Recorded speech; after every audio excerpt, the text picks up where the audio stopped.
नमस्कार, आप देख रहे हैं prime week news.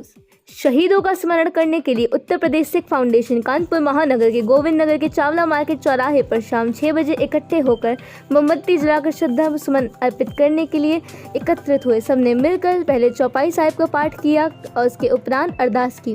Uttar Pradesh Sikh foundation Kanpur महानगर के अध्यक्ष रमिंदर सिंह रिंकू, महामंत्री गगन ढिंगरा, चेयरमैन सरदार गुजिंदर सिंह, बब्बू सरदार, अमरजीत सिंह, पम्मी सरदार, आत्मजीत सिंह जी गुमती, गुरुद्वारा सरदार प्रतिपाल सिंह, बिल्ला वीर जी, सरदार जसविंदर सिंह, वाइस चेयरमैन प्रदीप भाटिया, गुरप्रीत सिंह, सरदार जसवीर सिंह सोढ़ी, सरदार हरमीत सिंह, कमलजीत सिंह मोदी, सोनू संत नगर, चरणजीत सिंह बंटी, सरदार जसपाल सिंह, सरदार कुलबीर सिंह महाजन, सिमरन कौर स्त्री विंग, उत्तर प्रदेश सिख फाउंडेशन कानपुर इकाई, कुलदीप कौर, नीना बहन जी, अनमीत कौर, अनु बलजीत कौर, हनी भाटिया, कमलजीत सिंह के नेतृत्व में उपस्थित हुए।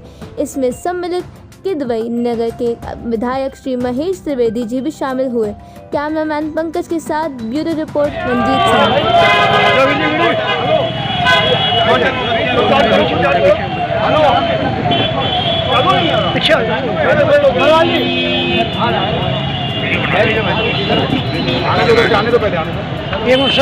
सर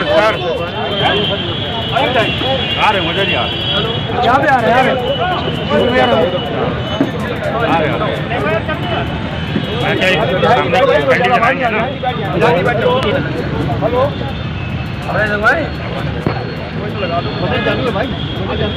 हेलो आप देखो आगे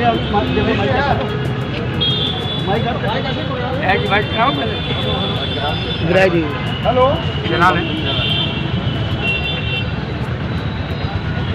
हेलो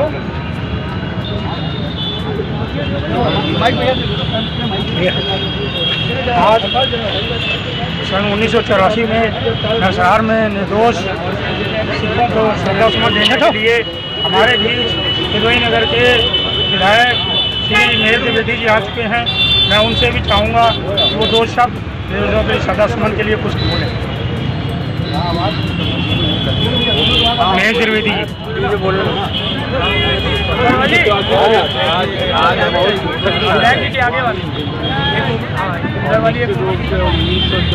के दंगे को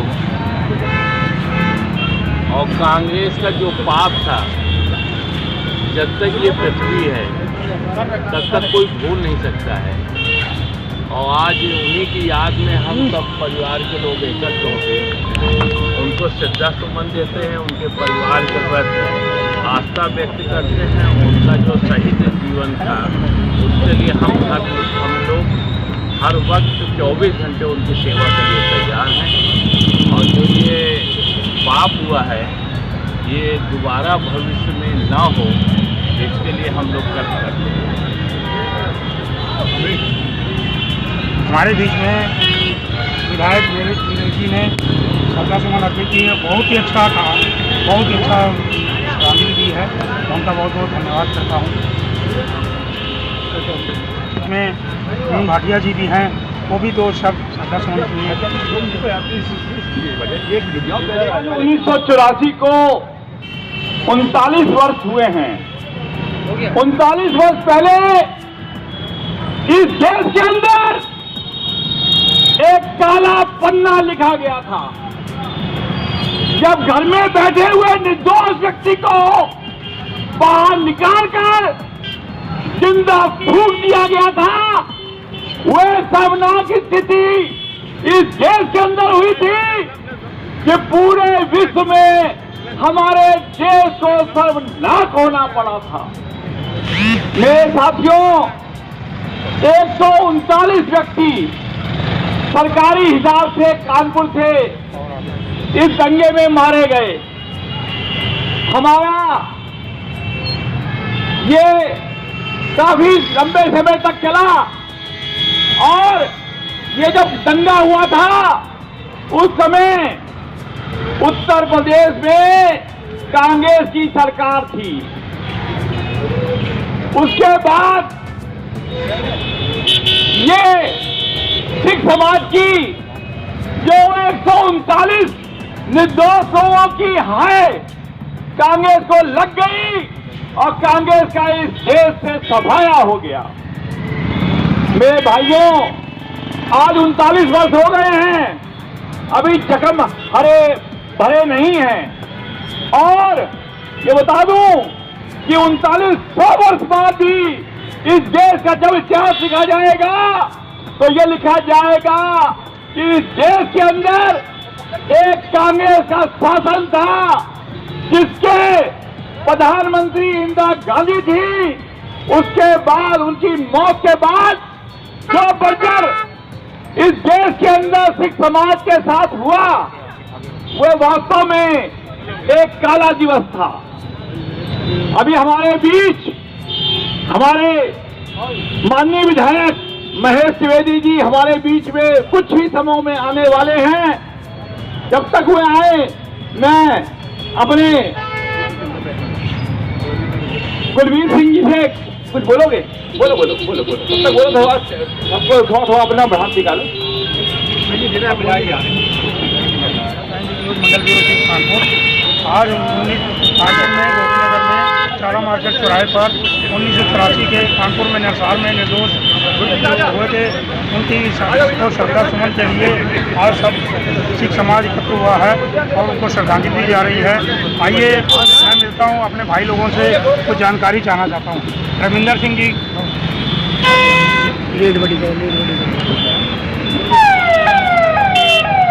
मैं बस इतना ही कहना चाहूँगा कि जो 84 में हुआ तो मैं बहुत छोटा था, तो मुझे जितना याद है कि ऐसा कत्लेआम मतलब बुलाया नहीं जा सकता। मगर ये भी कहूँगा कि जो उस समय की सरकारें थी, ये उन्होंने कहा था कि जब कोई बड़ा पेड़ गिरता है तो धरती हिलती है। तो मगर मैं आज ये कहना चाहूँगा कि अब वो हिल चुके हैं यहाँ से सब, और जो उन्होंने हम लोगों के साथ अत्याचार किया हम कभी ना भूले थे ना भूलेंगे, और वो हमेशा ही हम याद रखेंगे। मैं मंजीत सिंह अभी अपने कानपुर से बुंदेलखंड के जिला अध्यक्ष अजीत सिंह छावड़ा जी से जानकारी चाहना चाहता हूँ। क्षेत्रीय अध्यक्ष जिस तरह से 1984 में हादसा हुआ था, आज 39 वर्ष हो गए हैं, मगर ये कांग्रेस की सरकार ने जिस हिसाब से सिख समाज के साथ कत्लेआम किया था, ये कत्लेआम इस देश के इतिहास में काले पन्नों में लिख दिया है। जो कांग्रेस ने जिस तरह से निर्दोष लोगों को घर से निकालकर मरवाया सिर्फ अपनी लोकप्रियता हासिल करने के लिए, उस कांग्रेस का इस देश में 39 साल के बाद पूर्ण रूप से सफाया हो चुका है। गुरु महाराज ने, हमारे देश के प्रधानमंत्री नरेंद्र मोदी जी ने दोषियों को जेल की सलाखों में भी पहुंचा दिया है। आज हम लोग 39 साल बाद यहाँ पे इकट्ठे हुए हैं, मोमबत्ती जलाकर अपने उन शहीदों को याद कर रहे हैं जिन्होंने इस देश में निर्दोष होकर अपनी जान गंवाई। और मैं ये बताना चाहता हूँ कि आने वाली 50 सालों के बाद भी, 500 सालों के बाद भी, 5000 साल के बाद भी ये इतिहास कायम रहेगा कि 1984 में इस देश में कांग्रेस के शासन में निर्दोष लोगों को घर से निकाल के पूरी तरह मारा गया था। मैं यहाँ पे हमारे सभी सिख समाज के लोग आए हुए हैं, इन्होंने चौपाई साहब का पाठ किया है, अरदास की है, हे परमात्मा जो निर्दोष व्यक्ति गए हैं उनको अपने चरणों में स्थान देना और आवागमन से रोककर अपने चरणों में स्थान देना। वाहिगुरु जी का खालसा, वाहिगुरु जी की फतेह। अभी हमारे बीच में हमारे अजीत सिंह छावड़ा जी ने बहुत कुछ अच्छा बोला है, मैं उनका हार्दिक धन्यवाद करता हूँ। उन्होंने बहुत कुछ।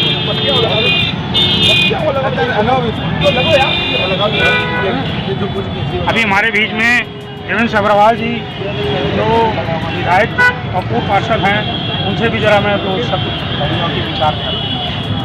आज 1984 जो दंगा हुआ था, दंगा ना कह करके एक समुदाय के लोगों की हत्या की गई थी, उसको लेकर के पूरे देश के अंदर ही नहीं, उत्तर प्रदेश और कानपुर में हमारे अध्यक्ष छाबड़ा जी के द्वारा ये जो पाठ किया गया है, और सिख समाज और सारे हिंदू समाज के लोगों ने मिल करके प्रार्थना की, नरसंहार की, और हम वाहिगुरु जी से प्रार्थना करेंगे कि जो 139 आदमी 1984 में शहीद हुए हैं उनको अपने चरणों में स्थान देना, और सिख कौम जिन्होंने धर्म के लिए, अपने धर्म के लिए भी और हिंदू समाज की रक्षा के लिए भी सिख समाज बना था, प्रभु उनको भी हिम्मत और शक्ति दे कि जो कांग्रेस ने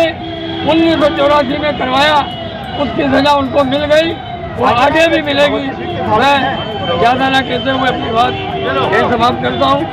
वाहिगुरु जी का खालसा, वाहिगुरु जी की फतेह। अभी हमारे भी देवेंद्र सगरवाल जी ने बहुत अच्छा हमारे 84 के लिए याद किया, जो श्रद्धांजलि दी है, सबको श्रद्धा सुमन अर्पित किया है। उनका बहुत बहुत धन्यवाद करता हूं। हमारे